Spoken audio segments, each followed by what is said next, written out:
Kami ulang kembali berita-berita sekitar Makassar pilihan kami hari ini. Ratusan rumah tergenang banjir di Kecamatan Manggala, Kota Makassar. Sebagian warga mengungsi.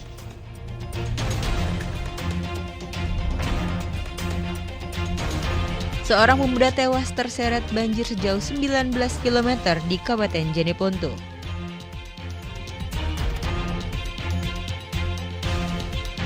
Tingkatkan minat vaksinasi COVID-19 di Kota Parepare, petugas bagikan minyak goreng gratis ke peserta.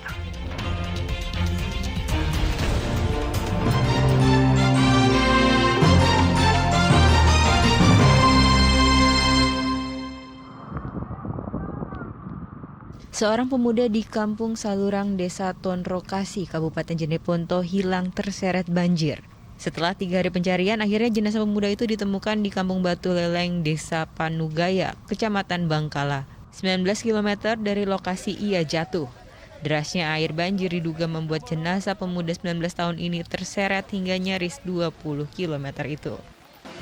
Korban atas nama Riki ditemukan oleh warga Batu Leleng dan diinformasikan ke tim pencari, tim SAR gabungan.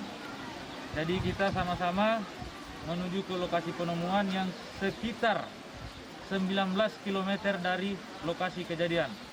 Dan sampai di lokasi penemuan, kita sesama warga bersama mengevakuasi korban saudara Riki ke rumah duka bersama warga dan tim SAR gabungan, termasuk Pak Camat sendiri yang turun langsung lapangan.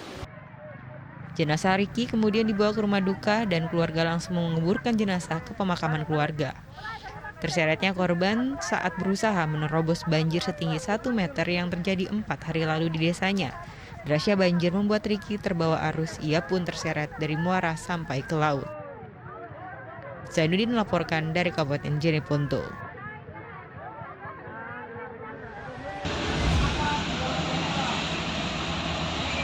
Seorang anak buah kapal asing di perairan Takalar dilaporkan mengalami pendarahan hebat karena kecelakaan kerja. Tim Basarnas Sulawesi Selatan berlayar ke lokasi kapal asing berbendera Cina itu untuk memberikan pertolongan terhadap ABK yang terluka pada Selasa malam. Dibutuhkan waktu 1 jam perjalanan untuk tiba di lokasi kapal motor asing berbendera Cina. Akhirnya pekerja berumur 32 tahun bernama Jung Singwan berhasil dievakuasi tim dan langsung dibawa ke Pelabuhan Soekarno-Hatta, Makassar. Menuju ke lokasi intercept karena posisi korban berada di perairan Kabupaten Bantaeng.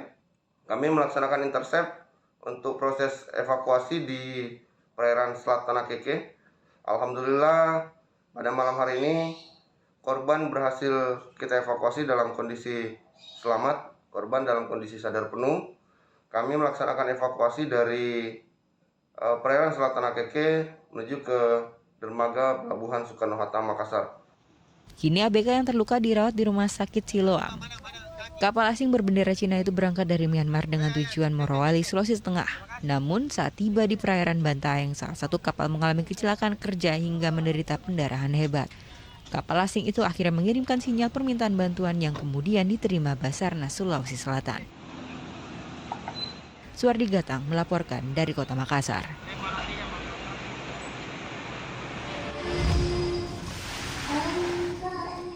Kenaikan harga kedelai membuat pengusaha tahu tempe skala kecil di Kota Parepare terpaksa turun gunung.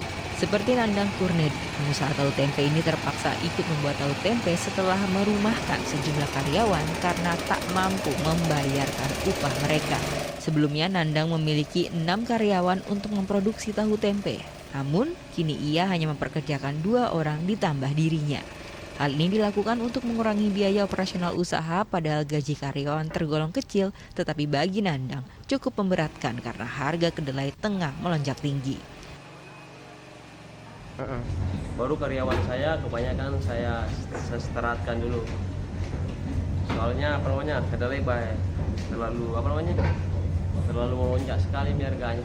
Iya. Baru pembeli di pasar, penjual kami di pasar tidak mau kasih naik harga, cuma mau dikecilin aja.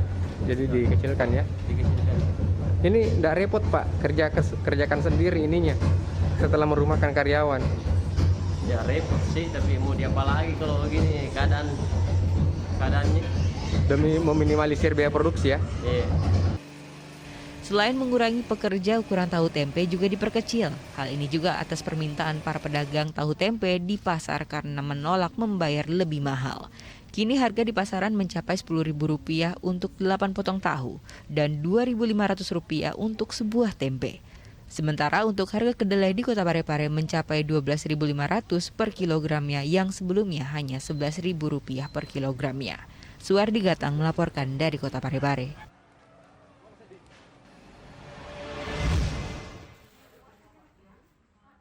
Berbagai cara dilakukan untuk menarik minat warga agar mau vaksinasi COVID-19. Salah satunya dengan membagikan minyak goreng di tengah sulitnya mendapatkan kebutuhan rumah tangga ini. Terlihat hadiah minyak goreng usai vaksin ternyata menarik minat warga terutama ibu-ibu. Mereka pun ikut vaksinasi COVID-19 di Kebun Raya Jombi, Kota Parepare.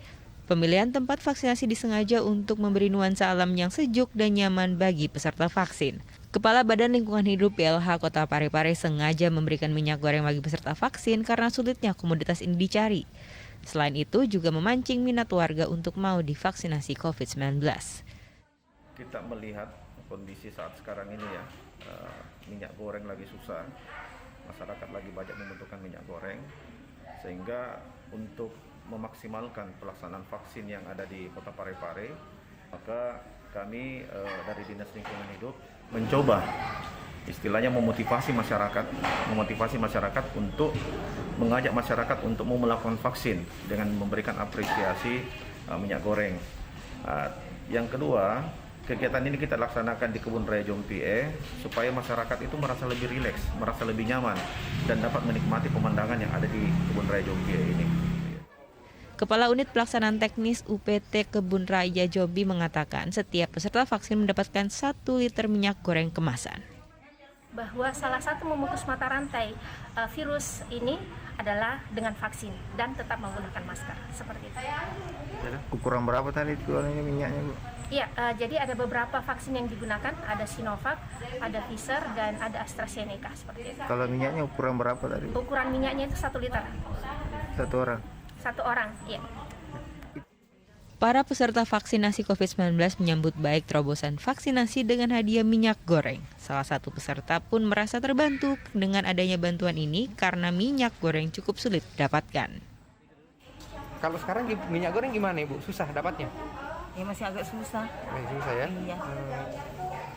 Jadi agak kalau mahal juga. agak mahal juga ya?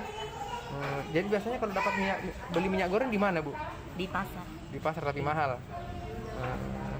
Terus ini Bu, dengan pelaksanaan vaksinasi di tempat ini di Kebun Raya, tempat wisata itu gimana Ibu perasaannya? Ya bagus juga. Saat ini pencapaian vaksinasi COVID-19 di Kota Parepare sudah 92% untuk dosis pertama dan 62% untuk dosis kedua. Sementara kasus COVID-19 sudah mencapai 300 orang yang mayoritas menjalani isolasi mandiri. Suwardi Gatang melaporkan dari Kota Parepare. Dan informasi tadi mengakhiri jumpa kita pagi ini. Atas nama rekan yang bertugas, saya Freddy Cahya mengucapkan terima kasih atas kebersamaan Anda. Selamat pagi, selamat beraktivitas, dan sampai jumpa.